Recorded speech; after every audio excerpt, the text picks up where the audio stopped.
I'm standing. There's a light breeze from the west. The sky is blue, but for bits of cloud teased away from yonder areas. But for the here and now, all is well, and all shall be well, and all is well.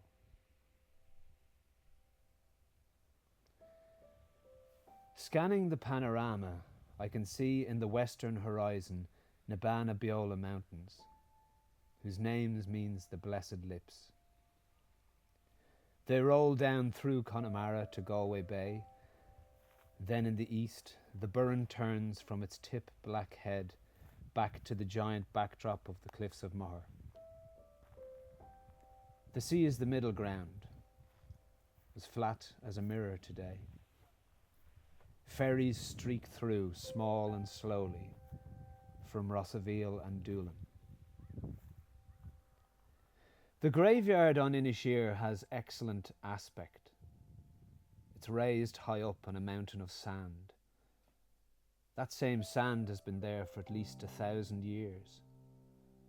Amidst it and the marron grass, shells are strewn, empty limpets, mussels, periwinkles, cockles, razor shells. As you walk from the road up to the entrance gate, you walk through this midden, the remains of monks' dinners. Once you pass through the gate, after a few steps, there, half submerged in the graveyard, you notice the empty ruin of Temple Coivon, Kevin's church, founded in the 10th century. The unroofed dry stone walls had been preserved by the surrounding sand and were revealed again in the 1980s when the tailwind of a hurricane sparked the excavation of the site we see today. The result is an accumulated mound of sand, its headstones maintained by marram grass, gravity and time, with a hollowed atrium, nave and inner sanctum. For one day of the year, the graveyard is populated by islanders to celebrate an open-air mass. On June 14th, Pattern Day, the islanders sit around the slopes nearest the oldest graves, looking on as mass is said below. I don't go anymore. I don't even know why I'm here today. Some residual feeling, perhaps. But from time to time, I find myself up here. Sometimes I think it's just for the change of scenery. I feel like I'm trespassing. Right now, I'm standing near a plot, near the edge of the graveyard towards the back, where you can see the sand fall away from the outside of the flimsy wire fence. There are clumps, mossy with thinning grass, thrown together. There's no headstone. Instead, a wrinkled rock, like one of the many found all along the shore. This grave, barely marked, is the grave of Martin Sharry.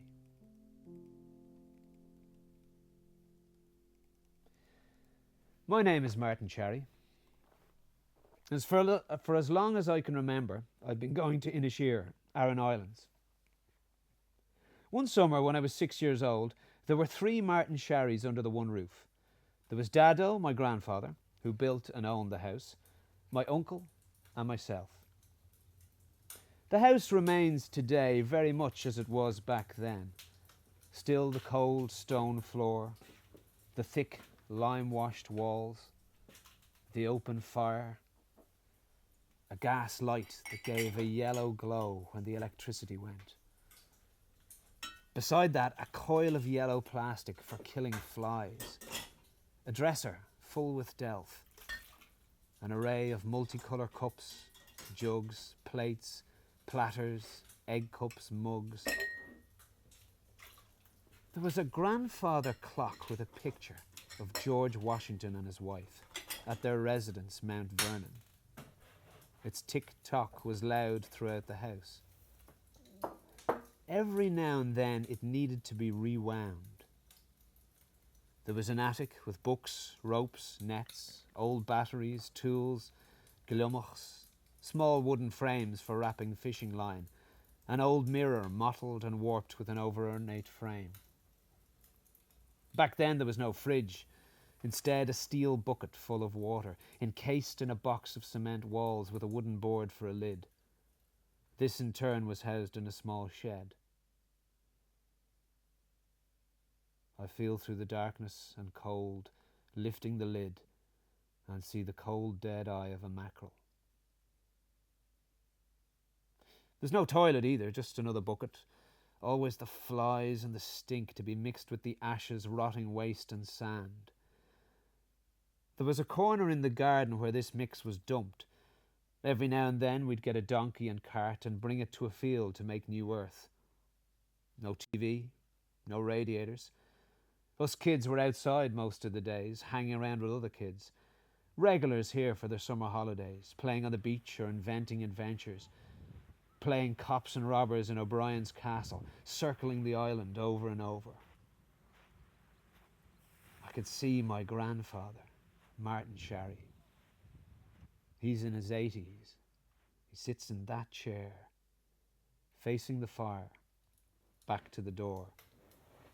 And no one else dares to sit in that chair. Giving out, in Irish of course, about us kids coming and going through the wrong door. Oh, there was uproar in the house if the wrong door was used. It depended on rules I didn't understand, which at the time I attributed to the language barrier. Now, I'm not so sure. Something to do with the north wind and exits and entrances, to wait for someone to take away whatever curse was brought. His right thumb in a black leather pouch. He refused to see a doctor. The navy vest, the tweed trousers, the cap, heavy smell of lanolin and sweat, smoking a pipe, staring into the fire.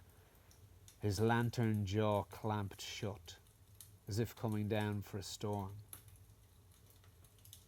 Born in 1901, died in 1986.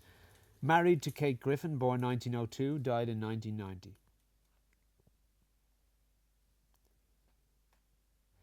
When it was raining, you couldn't go outside. I remember the whole family staring into the fire, mesmerised by flames and watching the wrack gathered from the shore crackle and hiss until we got a television. But before that, there was the intermittent murmur of spoken Irish. The other generations, or more generally on Radio na Gaeltachta, which ranged between the drone of sean-nós or the inexplicable talk of news and death notices. Irish was different here. The odd time there'd be visitors, usually relations, and they would join the rest around the fire and venture a few words as Gaeilge. I'd feel awkward and eat more bread and drink more tea.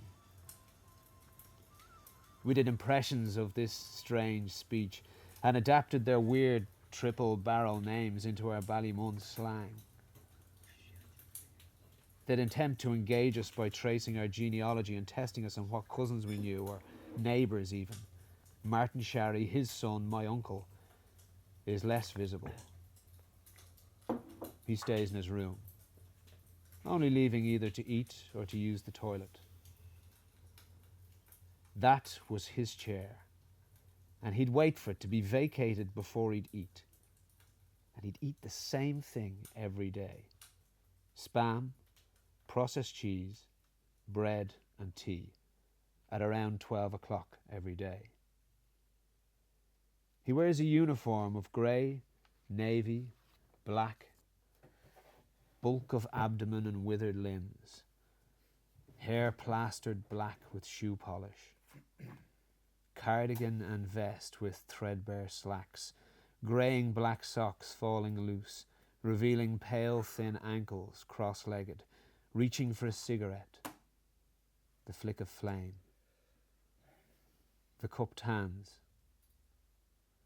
the in-breath of smoke. Wall-eyed, One eye studies flame, while the other is away to his right. The burning embers in the fire. To his left, a picture of Jesus pointing at his bleeding heart. He looks pale and weak, eyes to the heavens. With his crown of thorns and a halo, illuminated script radiates from his body. Messages from the Sermon on the Mount. Meanwhile, Martin chain smokes, blowing rings into the corner of the ceiling, already stained and sticky with the dripping buds of tar. For years now, when scribbling in idleness, I'd automatically find myself drawing the scene described above. Once, when he was away in the mainland in some hospital, no one else was in the house. I eased open the door to his room. First thing that hits you is the clogging stench. The brown dark, the pulled curtains. There were medals and prayers and rosary beads, although he never went to Mass. And jars of pills left on a table in the front of a mirror. It was a portrait of Saint Martin, which took me by surprise.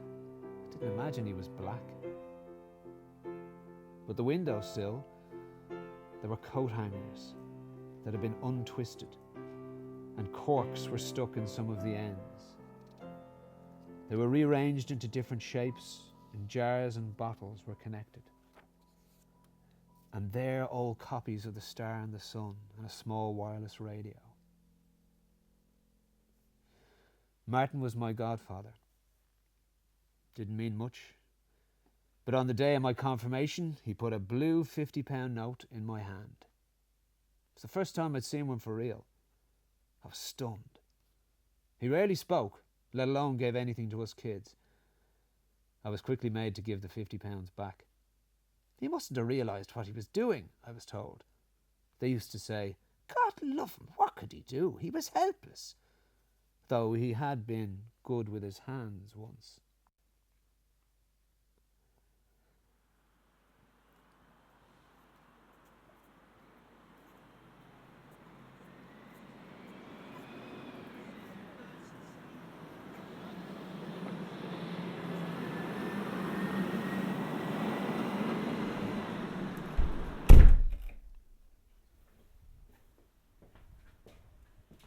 I've just entered my one-bedroom bottom-floor flat on Richmond Hill, Cork. Shut the door, turned on the light, turned off the light, got on my hands and knees before lying face down flat, fists clenched, mashed energy mashing, feverish wimping wretch. In the dark, on the cold tiles. Nobody knowing that I'm doing this. I know there's nothing to extinguish. It's not really real. It's in my head. There's no reason. I've just come for a walk by the river with a good friend. There were swans, we held hands. That was fine, it's fine. But I'm here on the floor now, hit by something out of nowhere. I can even hear the city noises, the traffic. Shut the fuck up. Shut the fuck up. Shut the fuck up.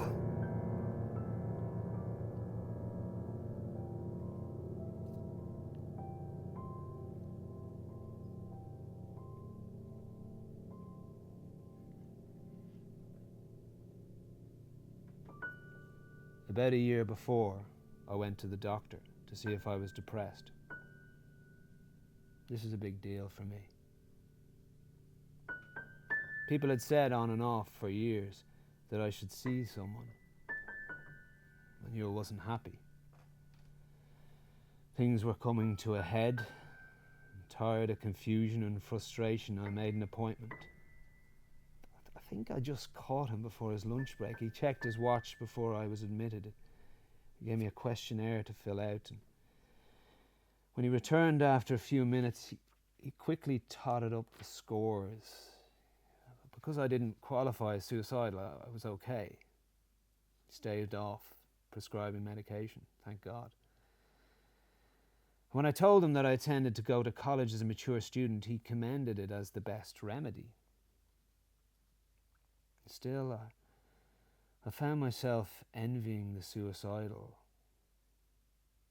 rather certainty than the limbo I was in. That's my thinking at the time.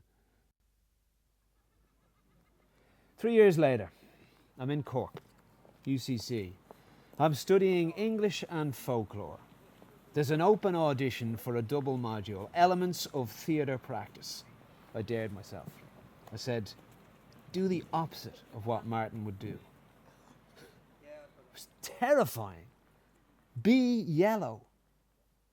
Be yellow. What does that mean? Step forward tentatively. What are you doing? Begin to stretch out and make a shape. What the hell are you doing? But I'm happily dangling out of my depth. I'm in another element, you see? That was the thing. That was enough. Another space. I'm here.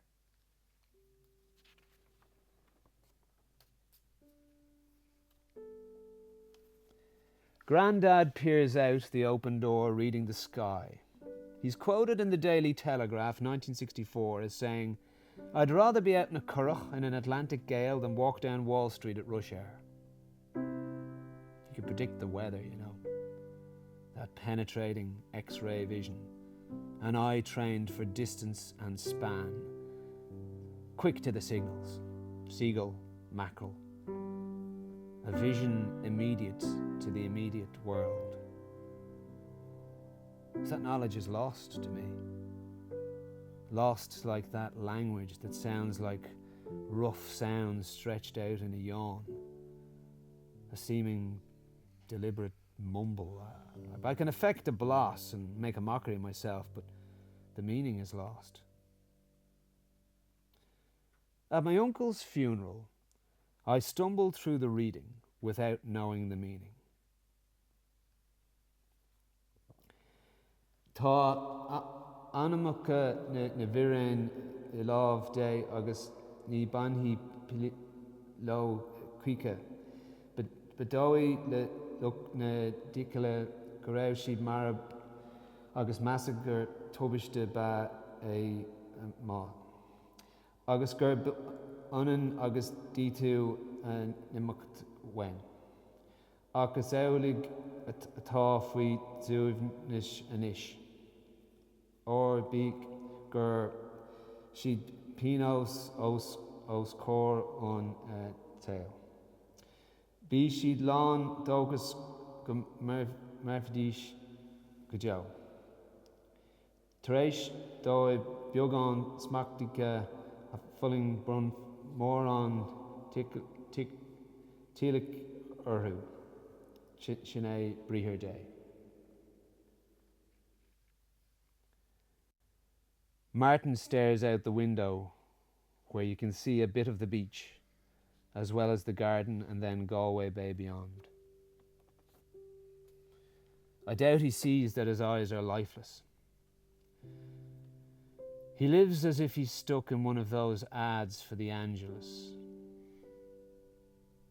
Dong, dong, dong.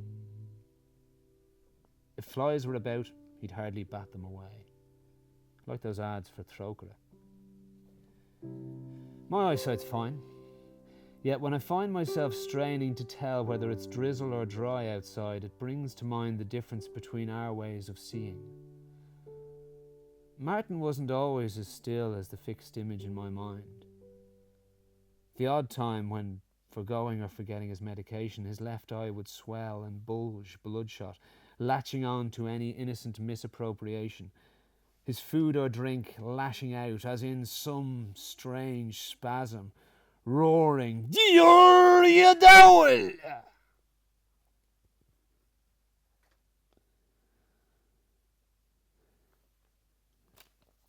They say give me a child for the first 7 years and I'll show you the man. Well, until I was 7 years old, I lived at 63 Coultry Road, Ballymun. I admit I was afraid of the scary stairways or getting trapped in the broken lift, but the shadows fade when I think of Skinny and his gat hitting me in the legs, getting me to dance. A gat was a type of homemade catapult. Skinny was older and a wannabe gangster. I remember once he revealed from beneath his fake leather jacket, like some magic trick, a cabbage that he'd robbed from crazy prices. I robbed myself. When I was 5, I took a dinky car from a shop and gave it to a girl who lived on the second floor, Emily.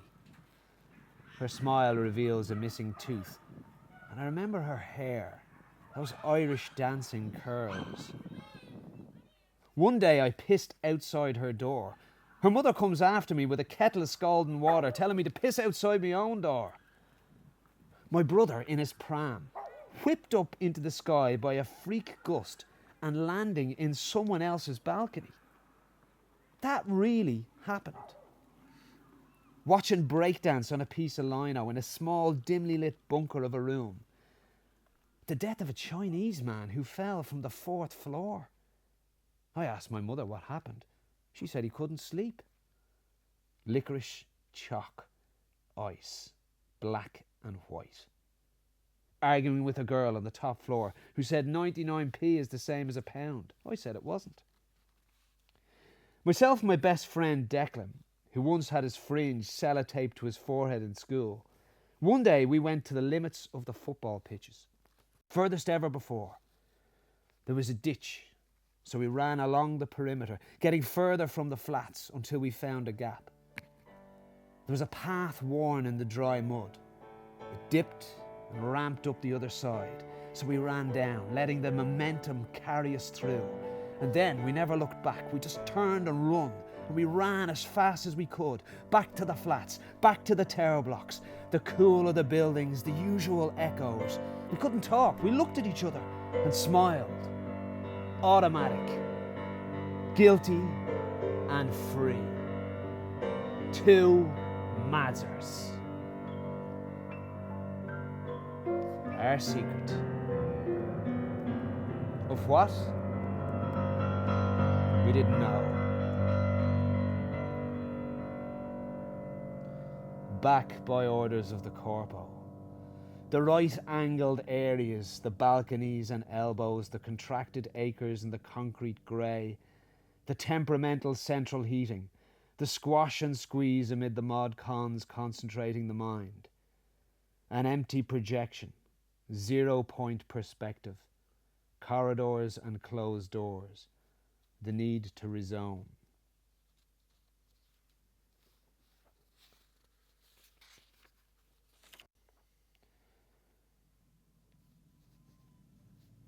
I remember my mother.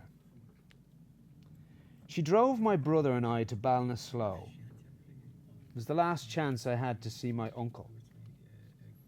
It was a long drive. When we got to St. Bridget's, the psychiatric hospital, I could see the walls and the building.